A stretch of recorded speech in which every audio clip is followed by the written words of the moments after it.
it. Welcome to Still Talking Uncut. Well, welcome back to Still Talking Uncut. I'm your host, Big Easy. Um, Joined by some special guest that ain't been here in a long time. Welcome back to the show, Mr. Rigsby. Glad Welcome to have back it. to the show. Glad to be here.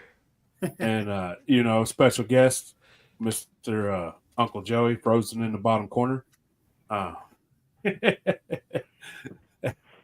Special guest of the night, man. Returning guest, our man, fellow Ohio Shiner, man.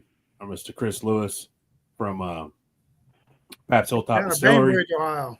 Down in Bainbridge. Yes, sir. OH. Yeah. Hey, Uncle Joey ain't getting in on that. Hey,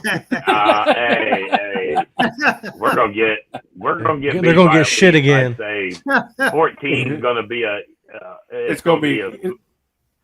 It'll be all right, man. It's gonna be a good game. Yeah, So. it'll be all right. But It'll be a anyways, good welcome back to the show. This is America Moonshine, and we're here to The have a only good way time. to do it.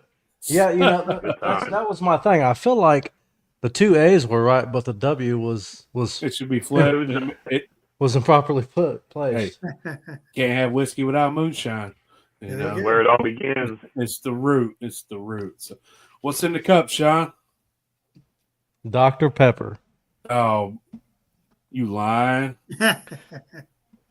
You lying? And you can't tell when a mixed drink's in there. But I got some apple No, you rye here too. Yeah, I was gonna say I know you had a jar or something. Nice. I'll tell you, man, I like that apple rye. Me too. Like, I'm not a big rye fan, but I enjoy that apple rye, which I know Yeah. That is a good one. So post flavoring always helps, but that's definitely one of my favorite ones out of there. Like when I go into Sugarlands, like the apple rye and their hazelnut rum, those two are my favorites. They just released an aged version. I don't know if they did the apple rye, but Sugarland just did an aged version down there of Mark and Digger stuff. Yeah, me and Sean both, we like that. That apple rye is some tasty stuff. Yeah, good stuff. Yeah, And then I think it's I one of the usually first get stars there that that, happened down there. I usually grab that unaged rye when I'm there. That the Jim Tom. I'm a fan of that. I like that. That's a solid drink right there. Yeah, that's some stout shit right there. Yeah. Like, that's a stout drink. That's gonna man. let you know right off the rip if you like rye. That's for damn sure. Yeah. You're drinking a high proof. Speaking of rye, man, if not to change going back to Ohio, if you like rye, you really got to try that Indian Creeks. Their clear rye. That's some good shit. Really? I Yeah. haven't had that one yet. Hey, I've never been to Indian Creek. I'm gonna have to go sometime. What? Are you serious? Man, Oh yeah, Uncle, Big Sturge and Dylan were supposed to go. I think we were all supposed to go. I think I ended up having to work. Yeah, I would love to go. I was just there with Lemasters and Noble for they had a Halloween thing going on. It was cold as shit, but like they had like a Halloween thing. It was cool. You got to go in and try their alcohols, and they had like spiced cider slushies that were a little more hot. And my bad, they had hot cider that had alcohol in it. It was a good time. It's beautiful out there. They're running two of the oldest pot stills in the country. Yeah. Still working, and it's a lot of history out there, and you see it when you go in, just to feel. And when you do go in there, if you get to talk to the head guy, have him explain his process. Have him explain how he uses butter in his stripping still for to create that viscosity so it doesn't foam. And then in his spirit run still, he uses ash and salt to collect more impurities while he's distilling. Like it's really cool, man. You ever make it up into Indian Creek and talk to I'm terrible with names, so the old fella there, just give him Joe. I think Joe's his name. I think. See, Sean's a name fella. I'm just I'm terrible. I know. So I know myself. There you go. But, I'm good at faces, but I'm terrible at names. yeah. Oh, I am the worst. Yep. Yeah. So, what you drinking on, Uncle Joey? I got some apple cider with some Knock 'em Stiff in it, and the sidecar of Knock 'em Stiff. Hell yeah. got to chase one with the other, There you go. When in doubt, double On up. on a Monday night. I only got to work half a day tomorrow, so it'll be nice. And No, smooth. and then you're off for like a week, right? Like a week Yeah, I for got a nice little holidays. break from work. Yeah. It's going to be nice. He ain't gonna remember none of it. Are you closed for the holiday, Chris? What do you guys got going Yeah, on? we're going to work tomorrow, and then we're done for the week. So, Nice. I mean, the store is going to be open Friday, Saturday this week. As far as Okay. What you're saying is you're done for the week. yeah, I'm done for the week. Yeah, yeah. I get through That's tomorrow. right. I'm done, man. Busy week, man. Yeah, Nice. go down and hang out at the distillery Friday and Saturday. So, actually Thursday we're going to fill a barrel up. So maybe we'll eat a little bit of turkey and then go outside and fill a barrel out. So what you're saying is, if I'm not doing anything Friday, I should stop down. Hell yeah, come on down, man. Pick me up, I'm not Uncle Joey. I'm not a Black Friday Christmas shopper. I'm more of a Black Friday moonshine Alcohol drinker. Yeah, man. I'll be honest. I enjoy going down there and sitting with Chris, man. We just We're sit having and a good chat time, and have a man. good time, man. It's just a laid back atmosphere, and if you've never been down to his place, I highly recommend you go because Thanks, it's a cool place to visit, man. It really is. And it's a beautiful part of Ohio. Yeah, the drive down there is awesome. Yeah, it's beautiful country, and we just had a new pizza joint open in town. So we're happening in Bainbridge now. So Oh, Hell shoot. yeah.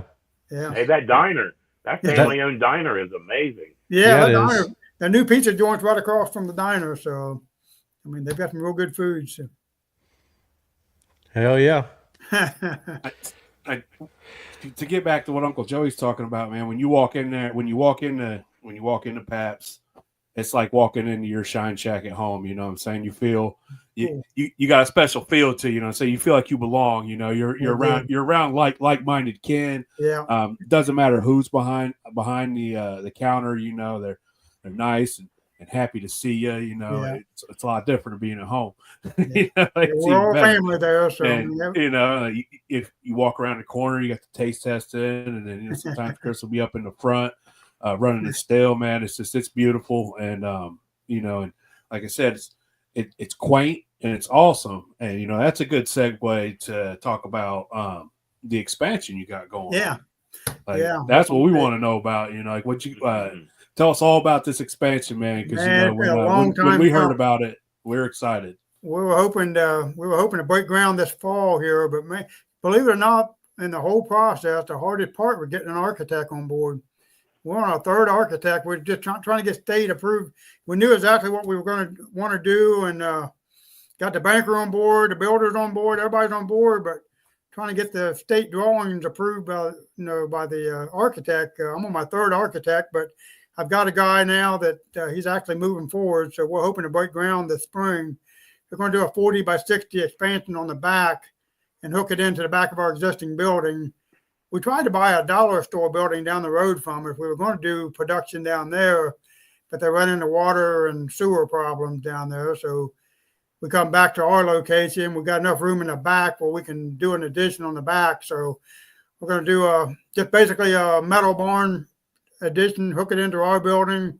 Going to be an open floor plan, concrete floors and floor drains. We've got our existing 110-gallon still. We're going to have Kevin Gordon build us two 150-gallon stills. So once we're up, we're going to have three different stills back there. So we'll be able to run about 400 gallons at a time. Getting a new cooker and some new fermenters in. So it'd be nice just to be able to get ahead enough so we can get some barrels filled up. Right now, that little 110, it's everything we can do to keep it on the shelf with that. So yeah, you keep Katie busy with that 110. Yeah. If that Keep it thing rolling, blows, keep it man, we'll be in cool. trouble. So, and then the state's going to let us start distributing through the state stores in January. So we're really kind of under pressure to try to get our production up. So hopefully by spring we'll have that on. If the weather cooperates, maybe get it done this winter. But trying to pull everything together, and we're shooting for maybe April, May, have everything in place and up and running. So I have a question. Can you say where you're going to be putting stuff yet? Can we mention that on here? Yeah, they gave us 5 stores to begin with to kind of prove that we can deliver. It's kind of weird though. They gave us 5 stores. We're allowed to put 2 flavors in each store. So the 5 stores, one of them could be in Springfield, What was it, Joey? Wineworks. Yeah, Wineworks. Okay. Wineworks in Springfield, Greenfield, Chillicothe, Piketon, and Jackson. So that's what we're going to start out with, and then they'll add 5 stores at a time as we can prove that we can deliver. So my question is, if you don't mind me interrupting, what are your 2 flavors going to be here at Wineworks? Our best sellers right now, believe it or not, are caramel apple pie and coffee moonshine. I never dreamed that coffee moonshine would be a big seller, but Yeah, you can hold that. yeah, I mean, it's crazy. So those are the 2 we're going to start out with.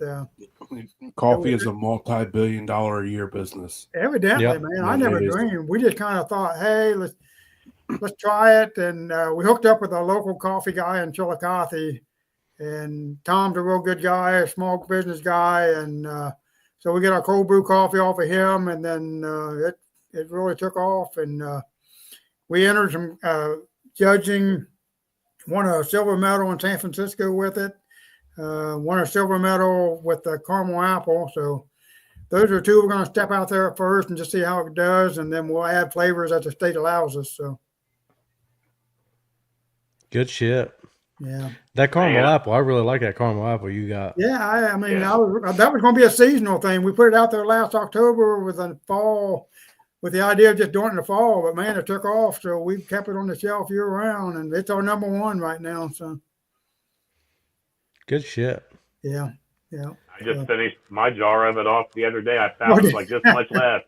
I went ahead and just finished her off, man. Yeah, that's going to be a new thing for us. As far as I guess we deliver to Columbus, and then the state distributes it from there. So we've never done that before. So I'll probably have to get with Doug Taylor and maybe Lawrence and just see how they do. I'm not really sure what to expect. Whether a couple of cases at a time or 10 cases at a time or what. We just have to see what happens. I want to go out and do some tastings once we get in the stores. Maybe come up to Springfield and do a tasting and.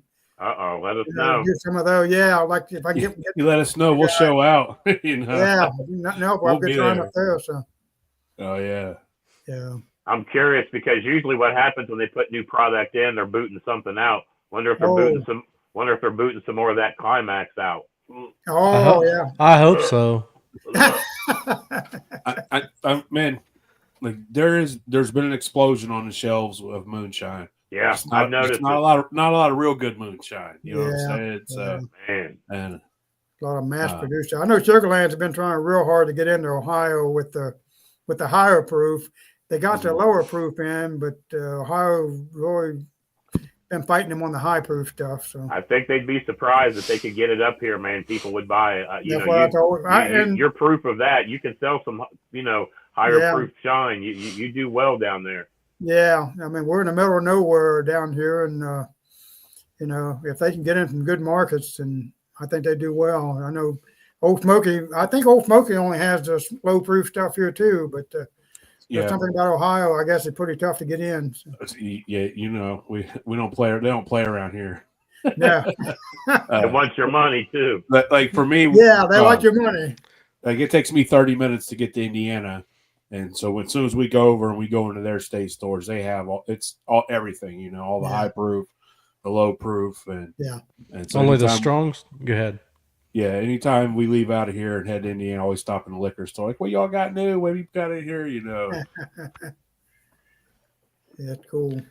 Yeah, Ohio's tough. I mean, we're trying to get them. Right now, if you come to the distillery, I can only sell you 4 jars at a time. We're trying to. Get that rule changed because it really doesn't make sense if you can go to a liquor store and buy a case of something, a case of my product you can buy in a liquor store. But if you come to my place, I can only sell you 4 jars. So do you know why that is? If you make the drive to Bainbridge, bring your old lady and your 21. Yeah, bring your old lady and all the kids over 18 or over 21, I guess. I've talked to a couple of state reps about it, and I guess it goes back to the Prohibition days where they thought, well, we're limiting them to 4 jars. They don't get shit face on, but ain't nobody drinking all 4 jars right there anyways. Yeah. You know what I'm saying? Like 4 or 12, I'm not getting past half of one. You know what I'm saying? Same thing with samples. If you come down to our place, we could do 4 samples. If if you go to Tennessee, you can do 20 samples. So yeah. I go into Tennessee Shinko down there. Yeah, just pour, and it's just so much sugar. Pour. Yeah, so we're trying to get Ohio. I mean, the Distillers Guild here in Ohio, they're a pretty good group, and they're trying to lobby and try to get some of the rules changed. They kind of put us on an even keel with Tennessee and Kentucky. So, but it's been a long process. So, if they see money in it for themselves, they'll be on it. Yeah. Anytime Doug and Lawrence have talked about it, man, they say Ohio's rough, man. They beat you down pretty good. Yeah, it's rough, man. I mean, I think even the warehousing distribution, on top of the 42% excise tax, I think they get an extra $1 a jar on anything they distribute for you. So I mean, that's insane. More money on the jar than we are, I can tell you that. So they make you push it through them, and then they take an extra $1 for doing it. Yeah, ain't that nice? Yeah. Gotta love Ohio. Well played, state of Ohio. Well played. Yeah. Well played. I don't blame you. You know what I'm saying? And it's also to keep the smaller guys. Yeah. So there's not a million of them. Like you see these microbreweries in the last 10 years have exploded. Like there's thousands of these small microbreweries all over the place, and I think that's what they're trying not to happen, because they're like, oh well, this is money out of our pockets. That's money out of our pockets. Ain't happening. Yeah. But let us have a good time, man. Let's do our thing. Yeah. I mean, dang on. So now we're talking about doing the door in our little town, and if you read all the legal paperwork involved with it, it scares the cities to death because they're worried about the liability and all that. But I mean, trying to find that happy medium where you can do it, be responsible and still everybody have a good time.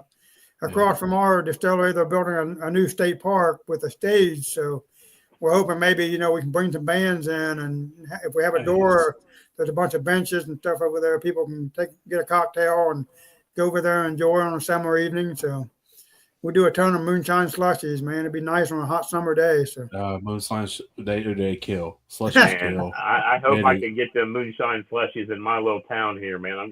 There's a couple spots I'd like to talk to him about. My one buddy, he's got a prime spot, man. I told him. I was like, Chris will steer you in the right direction. Yeah, man. I know my wife, Kate, she'll hook him up with a recipe for it. They're not hard to make. So she makes about a pitcher full. So then we're hoping, we were hoping to get it out before Christmas. We're still we got a new product coming out. It's a new rum. It'd be our first time. It's the first product we've had that wasn't moonshine, but we're coming out with a hot honey rum probably right around Christmas time. So we've got the approval. We're just waiting on the label to be printed now. So, and what kind of molasses are you using in that? I'm using a blackstrap molasses. We're getting it from one of the restaurant supply places. That's hard to find, evidently. So is it Webstraunt? What's that? Is it Webstraunt or whatever? Yeah, that's it. Yeah. So there's we'll talk after the show. I got a line on molasses you might be interested in. Food grade. Okay. Yeah, because that's hard to find, man. Well, we're talking about molasses and rum and stuff. Is that something that you're planning on running twice, or are you just going to do a one and done? Because I'm gonna probably do a one and done just because. Well, we'll try it that way. The tricky part, we're adding our honey to it, and honey, it's real hard if you're not careful. It'll kind of gel up on you. Mm-hmm. So we'll probably run it once and then just try to infuse the honey into it. And so far in our test runs, it's worked out pretty well. We're hoping once we start cranking it out, we don't run into problems with it. So, but we're putting a little liquid heat in with it to make a nice little cocktail, hot toddy. Yep. So we're hoping to have it out before the fall, but going through jumping all the hurdles, man. So, yeah, always a bunch of hurdles. Yeah, we started back in April with all the legal stuff, and we're down to just waiting on the labels now. So, well, I know you've already got my ear. As soon as I heard hot honey rum, what? So yeah, I'll be looking forward to that. If you hit the hot part, you had me at the honey. After that, that, let's see. Yeah, open-minded. That's something I'd like to put some in barrels, if maybe trying to think of a way of doing like a rum, maybe a Christmas edition of rum, put it in a barrel a year ahead of time. I mean, I don't know, cranberries or spices, something like that. Yeah, nice. Throw in a barrel for a year and rum. see what happens. Nice.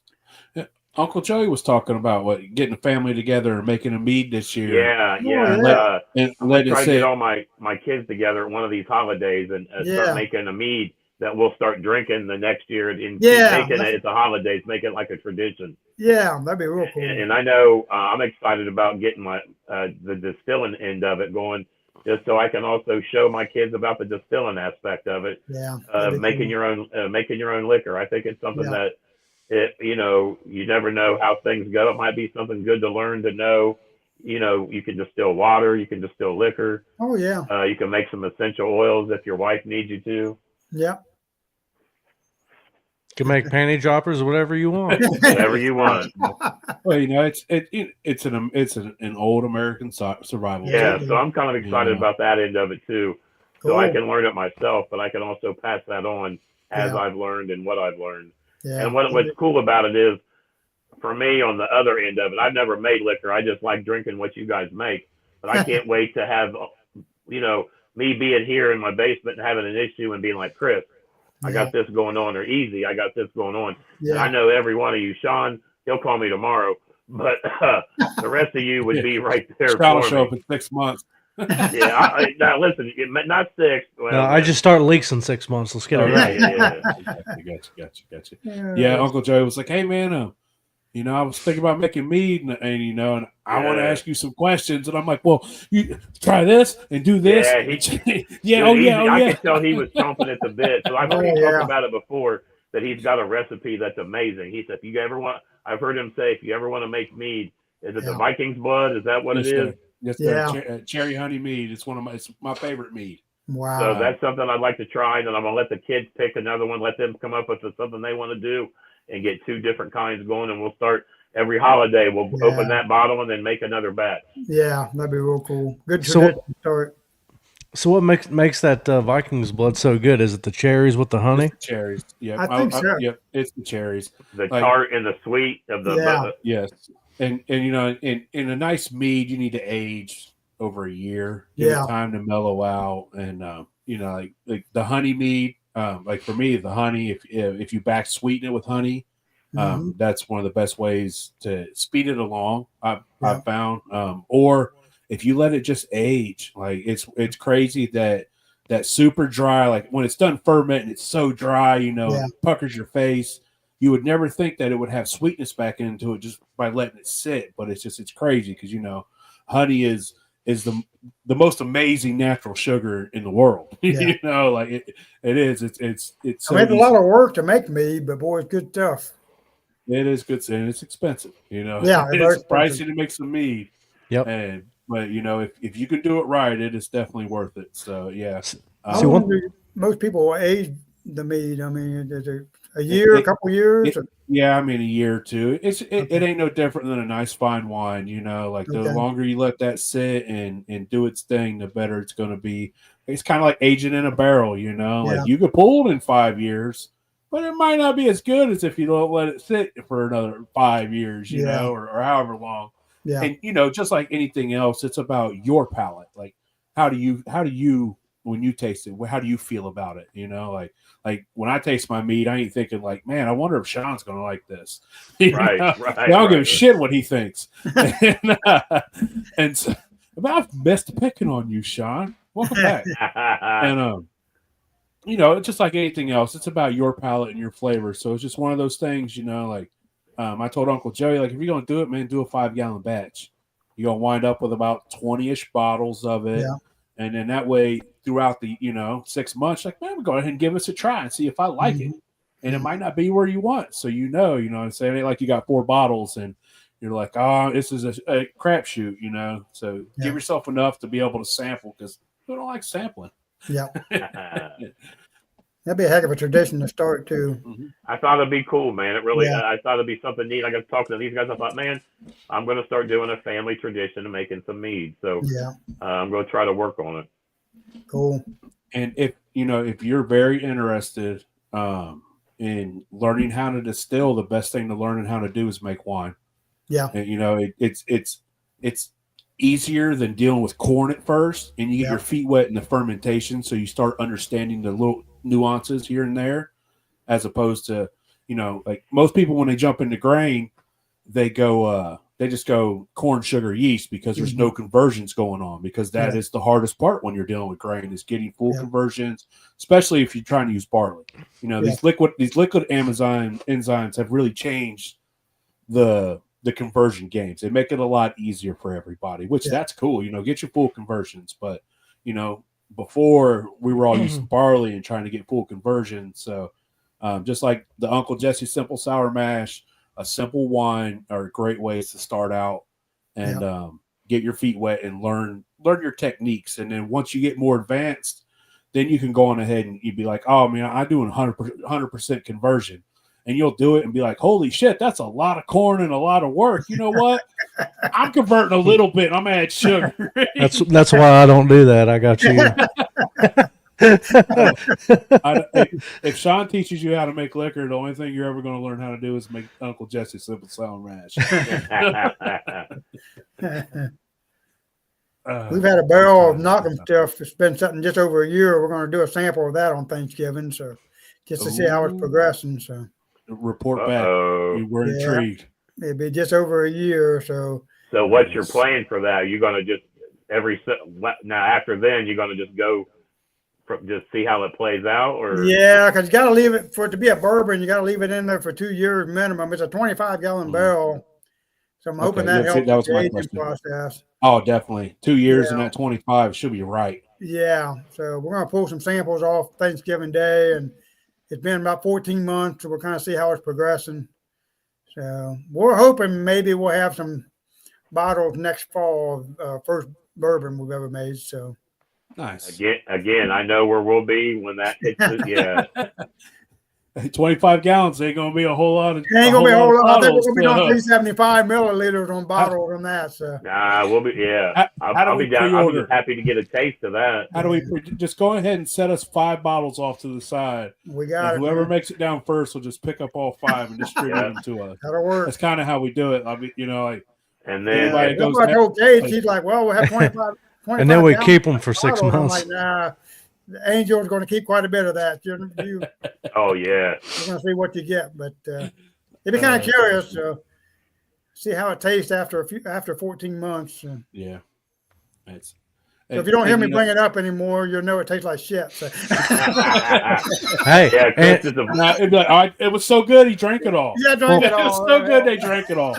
And you know what? Even if it did taste like shit, you could always turn that around and sell a flavored whiskey. Oh, there you go. There you go. Yeah. There's always a second part, Yep. So or you could rerun it. First try at it. We'll see how it goes. But yeah, just drink it all. I know there's a cooperage down toward Jackson. They wanted us to carry their barrels, but they only make 53 gallons, and I'm just not equipped to handle the 50-gallon barrels yet, man. So we're just playing around with the 25 gallons for now. So experimenting, getting your feet wet, seeing what works best for you before you're like, all right, let's start filling 55s. Only you that. The one still makes it, it's a lot of work. Yeah, I mean, it's a lot of work to get 25 gallons free and clear. Yeah. I finally got 25 gallons of knocking stuff put back for this week. I'm going to put in another barrel. So it's like, man, every time you think you're getting ahead, oh, shit, we need to bottle more for the shelf. So, Yep. So that barrel you put that in, is it a heavy char, medium char? I mean, it's a level 3. I'm using a level 3 char on it. So nice. And we'll see how it give goes. it a nice mellow flavor. Yeah. So we'll try. We're just kind of experimenting with it. The one we fill up this week will be our third barrel, so we're just kind of taking baby steps on that. But if I can get that 400 gallons cranking out, then I'll be able to fill up barrels pretty quick. And I want to take that Copperidge Mountain corn and put that in barrels too, to just have an aged corn whiskey. So.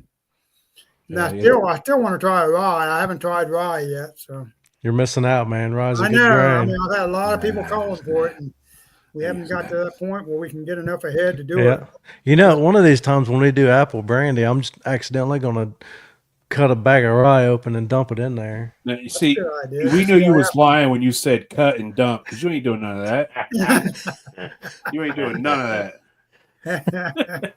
You gonna let me cut up all the apples, break them down, and bring them over, throw them in the tote. To talk more about the volume, like it's hard to grasp the difference between, say, a 50-gallon still, 100-gallon still, 300 and 500, just based on what you get out of it. Like it's unfathomable for some people for most of us to even think, like, if I'm running a 500-gallon still, I'm filling a drum. About 50 gallons, like that's insane to think.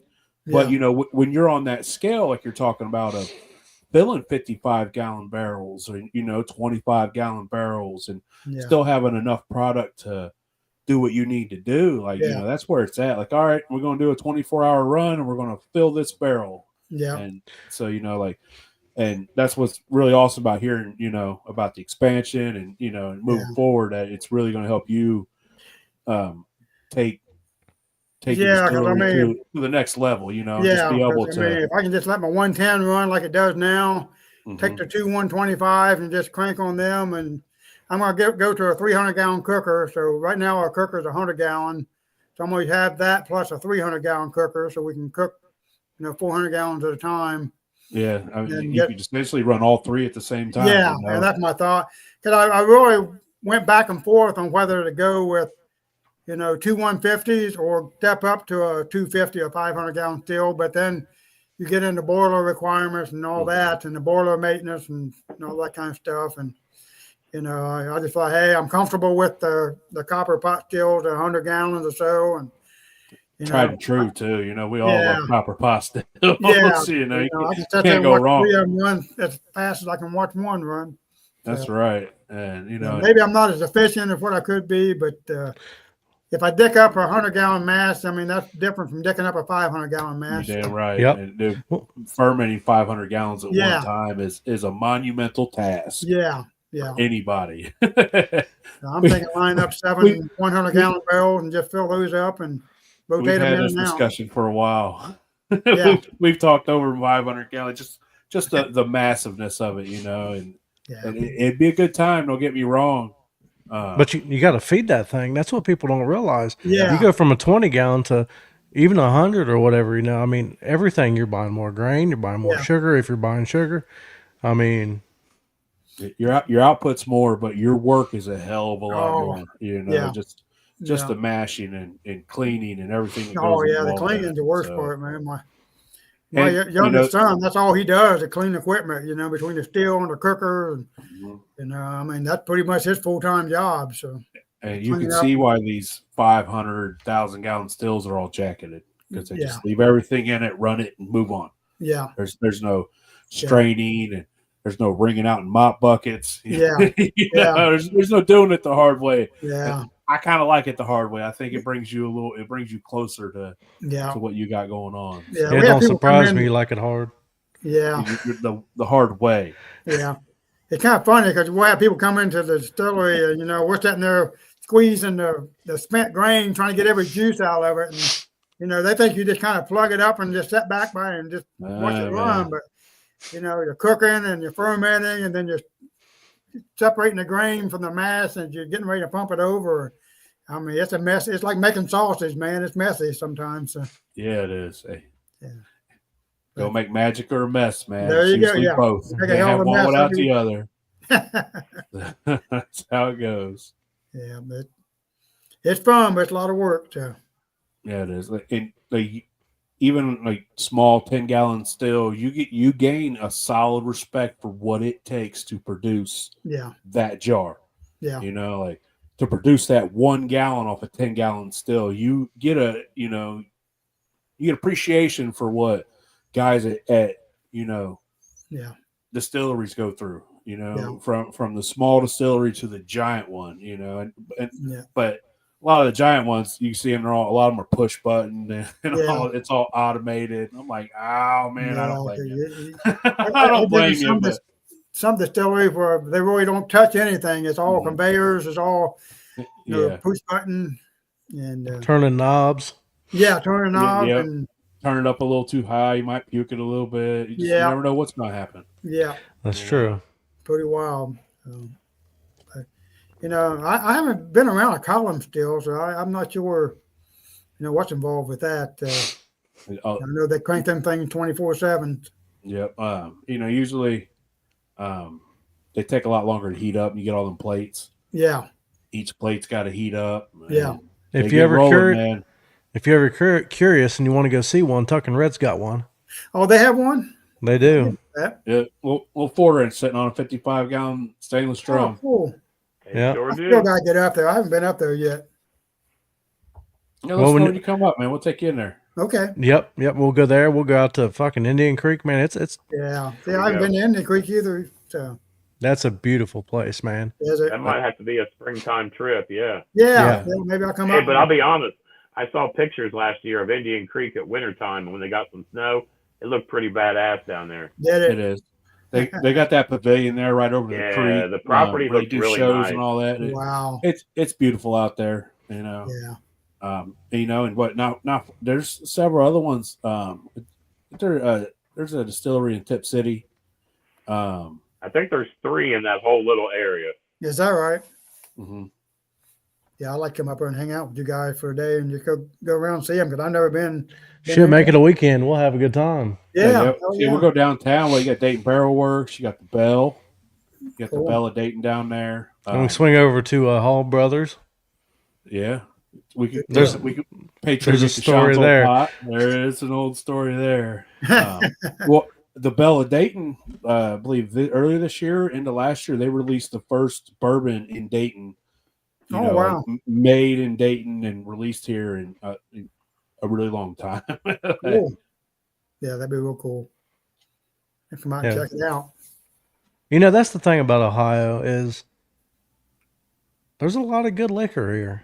Yeah, I mean, John, you've been on the master distiller. There's been a lot of winners from Ohio, man. I mean, a lot of representation there. So. Hey, we met Fred. We met Fred from Great Lakes. Man, you can drive all the way up north to, Yeah. And you got Lawrence in the middle there. There's got Doug down south. Yeah. Mm-hmm. You got Bent's over in Middleport now. Oh, Bent's about to have his spot in Middleport. Yeah. Yeah. Shout out, Mr. Bent. So I mean, we do have the Ohio Distillery Trail now. So I mean, they're starting to come along with that, and that's been a good thing for us. I mean, we've had a lot of people travel just to kind of check us off the list there because they have a nice app, and you get a password, and when you visit each one, you get the password and check yourself in. It's pretty cool. Hell yeah! So I think Ohio. I'm sure after visiting once, you get a lot of people that'll come back too. It's been good. So they come around. A lot of times they'll come down and they'll either stop at our place and go down and see Doug, or go see Doug and stop back up our way because we're both kind of out in the middle of nowhere. But it's worked out pretty good. And then they'll cross over and go north of Chillicothe to Hockin Hills. So. Yep. That's a cool little place too. I mean, they've got some history in there. Yeah.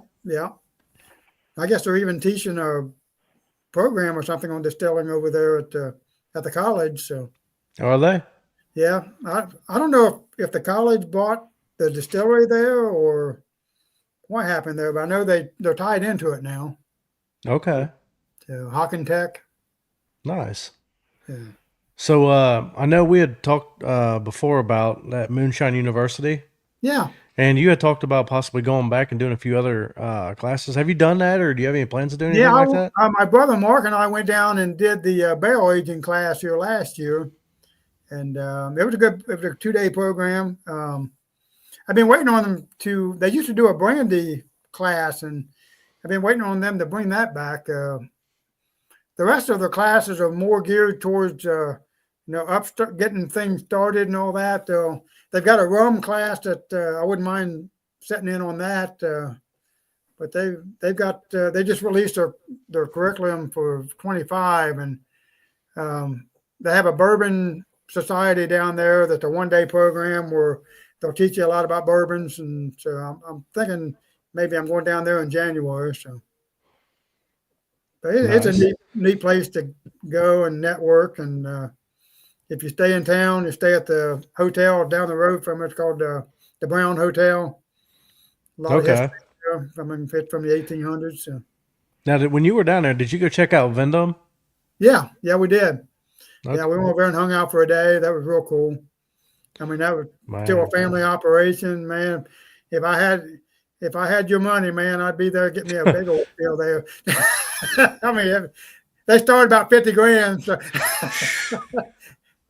Shit. They had pretty cool stuff they were working on. So they just opened up a new production area. They're doing more, I think, more of the cookers and stuff like that now. So. Oh, really? Yeah, historically they've just done the stills, but they just opened up a new production facility outside of Louisville there, where I think they're getting into more equipment than just the custom stuff. So, yeah, you got to go where the money's at. Yeah. Because I mean, it was kind of funny because I was way up in a little town called Haines, Alaska, a few years ago. I mean, I had to take a 6-hour boat ride to get to this town. Because they had a Vendome. I found a distillery there, and they had a Vendome still in this little town in remote Alaska. The girl was making gin out of it. So, but she had shipped that thing by ferry all the way up to the little town in Alaska. And how big of a still was it? It probably wasn't much bigger than a 50 gallon. So, but she was cranking it out. She does nothing but gin. So, and then there's one in Juneau, Alaska, too. I found that has a Vendome and. So they get all over the world. Yeah, you got to have a bankroll to get them. Oh, yeah. I mean, I went there back in the early days with the idea I was going to have them built me one, man. A quote for like a 50-gallon still, it was like 72 grand. So that's wild. I mean, it was nice, but that didn't include that was just a still. So. I saw where Royce Neely, he just ordered his first Vendome down at his place. So, yep, we gotta go check that place out. I've never been there. It's very cool. It's Where's that at? Nice setup. It's down towards Louisville. Yeah, it's Sparta. Sparta, Kentucky. Oh, we drive past it when we go to my son's house. Yeah. The Neely family distillery. Yeah. It's I mean, he's stop in there, Uncle Joey. Yeah, I mean, he's probably what, 7th or 8th generation. Yeah, they've got one of them old absinthe stills in there too. Yeah. Beautiful. Yeah. That was a different tasting product. I tasted that down there. To absinthe. Yep. That is a different tasting product. If you like that black licorice, man, you'll love it. Yeah. Watch that Green Fairy, don't you, Sean? That's Rich Man Jagger. Is what that is. Roy's got a real nice setup. I mean, he's somebody gave me a jar and. I got up in it one night and ooh. Yeah. I'm not afraid of it. I was like 19 and my stepdad shipped some in from Europe because you couldn't get it here back then. You weren't allowed to sell it here. Yeah. You could ship it in, pay a big tax on it. And he got it in and he's like, "You want to try this? You want to try this?" And he does it all up like they do with the sugar cube. Like I still got. I'm gonna say there's a weird way you got to drink it. So. Yeah, you're supposed to dump it over a sugar cube. You light the sugar cube on fire so that it melts. Once it all melts, you dump ice water in it to dilute it. And I tried it, and I was like, that was the way. I do not like black licorice. He didn't tell me it tasted like black licorice. And it was the worst thing I ever tasted. But I was 19, and so I'm like, oh yeah, I drank it. And he made another one. I drank so many of these things. It was terrible. I should have never had more than one. He knew it. But I was 19. I could run through a wall. Yeah. And that's stuff that makes you hallucinate and everything else, man. It's like, to me, it's got a real calming effect. It's not like alcohol where you get buzzed up. Yeah. It's more like in my mind, it's more like a THC high. Yeah. Where it mellows you out, and that was one of the things that would say, like, oh, you see the Green Fairy because it relaxes you. It relaxes you in a different way. Like a wine buzz is way different than moonshine. Yeah. It hits you differently, and to me, that's the way the absinthe was. It was more calming. I mean, not how many I drank. It was more of me throwing up in the toilet. But I had it later on as an adult. The way it was supposed to be, and I gave my cousin like half a fifth that was left. Like, here, take this. Yeah. And he had it at a party, and they was chugging it out of the bottle. Ooh. And he's like, dude, that stuff made me sick. And I was like, how'd you drink it? We was chugging it out of the bottle. You got what you deserved, man. Man. Yeah, Royce has got it on the shelf down there. If you ever want to try it, man, he sells the shit out of it. I would definitely. It's like 120 proof down there too. Yeah, it's pretty stout. Well, now that I know, I'll have to make my trip. We go right past that sign several. Yeah, because you're going to turn off for, what is that, 71 or whatever that highway is. I think so, yeah. Yeah, you're about 5 minutes off the road. It's over towards the racetrack. Yeah. You got a real nice setup. Good to know. Yeah. Yeah. So do you have any plans of getting in bars or anything like that, Chris? Yeah, I'd like to because our license, if I can hook into bars, I can sell direct to bars. I don't have to go through the state or anything like that. So, I mean, I really like to get into bars and restaurants because I can deliver the product. If they want, 1 jar, I can take 1 jar or 10 jars over to them. So I really like to figure out a way to get into more bars and restaurants. Now, would that be more just approaching the owners? Yeah, I mean, whoever manages the bar. And, I mean, I've kind of approached a few restaurants over in Chillicothe, so I'm hoping maybe I can get into. I think on the restaurant side, you almost have to go in with a couple of cocktail ideas and show them what they can do with it. Mm-hmm. So I'm gonna try to refocus on that, and I'd like to get some in some restaurants and bars, and that's an easy delivery. There's not much paperwork involved, and like I said, they don't have to buy a case. I can take a jar over to them if they want. So. But if they do buy a case, the better.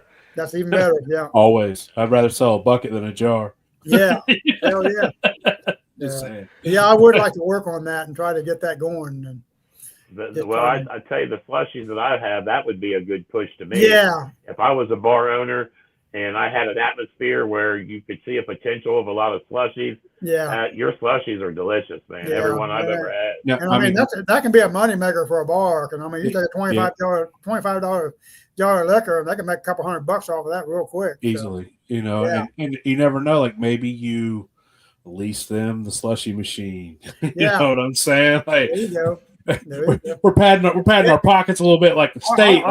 Buy them with the daiquiri mix or whatever it takes. Man. Yeah, that's right. I will sell you everything you need. Buy it from me. Yeah, maybe tell them, hey, for the first month, I'll give you this to show you what they can do, and then if we'll go from there. But I think that in the right atmosphere, them slushies would do well, man. They really would. I mean, we get a hot summer day, man. Yeah, we struggle to keep that machine full.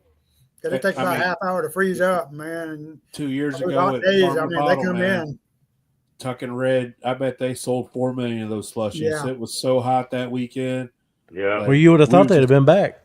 Yeah. Yeah, I was surprised the slushy truck wasn't there. Yeah.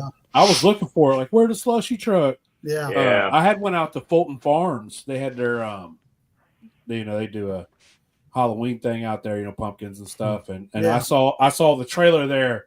And I walked up like, and they wasn't in there. It was 2 people. And I was like, where's Tuck at? And I knew he wasn't working that, but I was hoping he was there. Yeah. I like old Tuck. He's a good fella. Tucker's awesome, man. He is. Yeah. He's a pretty cool dude. Yeah.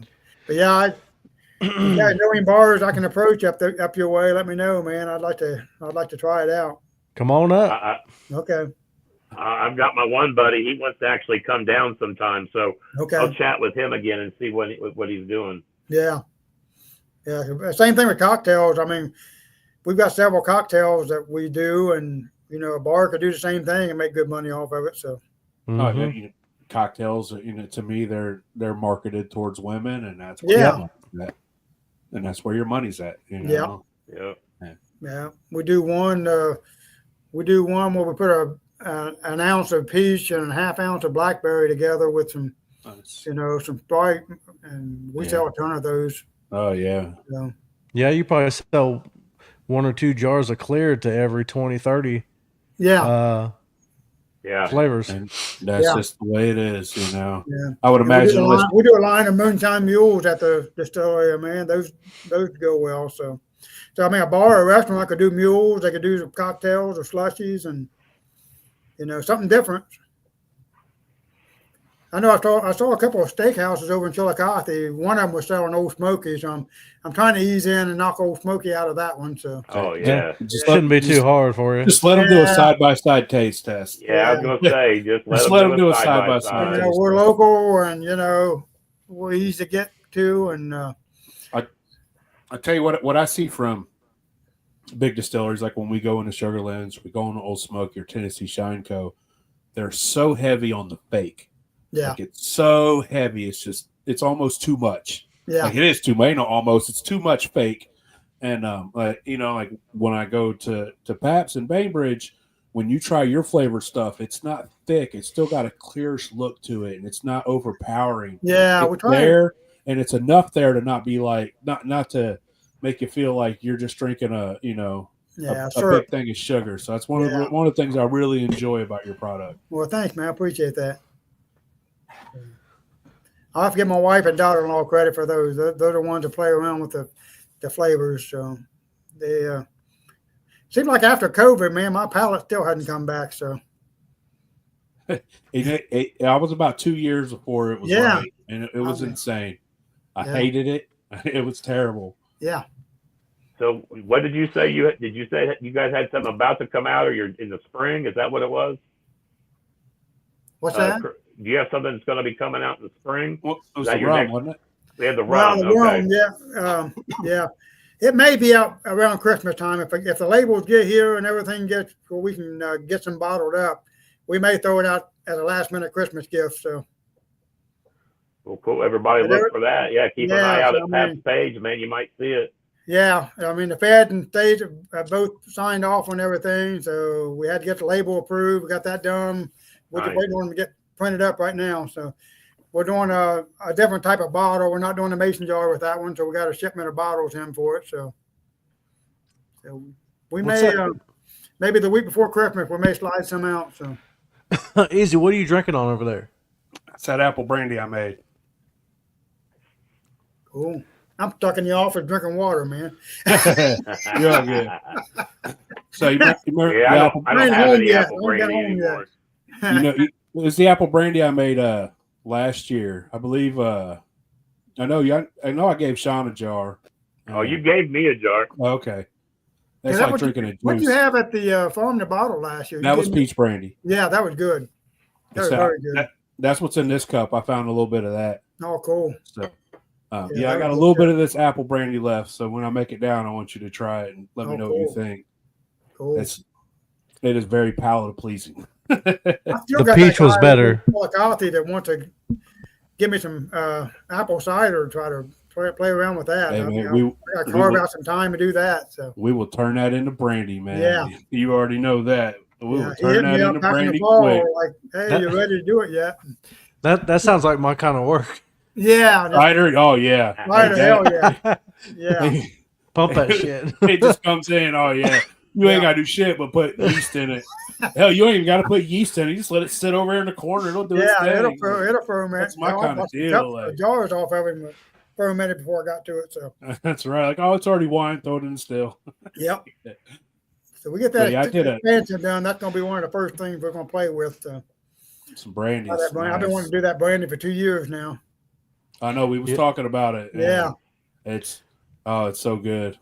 Yeah. And So I did this little thing of apple brandy, and I did it a little different way than I've ever done any types of brandy, and just the flavor that came through in this, it hits your jowls, and it's like drinking a juice. Wow! And so I'll look forward to you trying this one. Yeah, I'm looking forward to that. Yeah, I mean, apple brandy is what got me through COVID, man. I sipped on that for 3 or 4 days, and when I had COVID, alcohol gave me a headache. Did it? Yeah, I had a headache regardless. So I think I might as well drink too. Might as well get it, huh? Because like you get real sick, you're like, you know what? I don't care. Yeah. I'm just going to get blasted. Yeah. I'm going to sanitize from the inside out. I'm going to kill this son bitch. Yeah. And dude, I took a drink and it just, my head was instantly, boom, boom, boom, and I was like, oh, I can't do this. This was terrible. Yeah. And I regretted it. And so I just laid in bed and died for 2 weeks. Yeah. That sucked. Man. Well, I think we've kept everybody on here late enough. You know, It was a nice show back. Unfortunately, this show is not going to be able to go on Spotify or anything like that. We got to get I got to fix some things with the StreamYard. But let me see what I could do. So, Mr. Lewis, man, we really appreciate you. Man, I appreciate you guys having me on. It's always good to talk to you guys. So. Yes, sir. It was great to hear you speak, man. I'm real excited about the expansion, man. If you need any help, let us know. Hey, we'll be calling you. You know, I'm always down to work, man, especially to help a fella out. And Sean will sit in a chair and watch everybody else do everything and take credit in the end. He'll hold a dustpan and be like, man, that was hard. So, fucking Sean. Uncle Joey, man, we appreciate you giving us your time. We know you love the podcast, man. And, you know, so we like to hear you talk. We're going to be back on a regular basis now.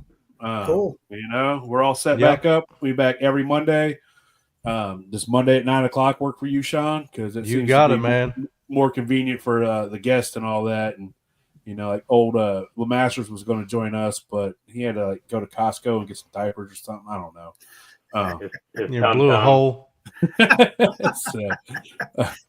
So we appreciate y'all joining in again. We'll be back. Old Joe had some of that apple brandy.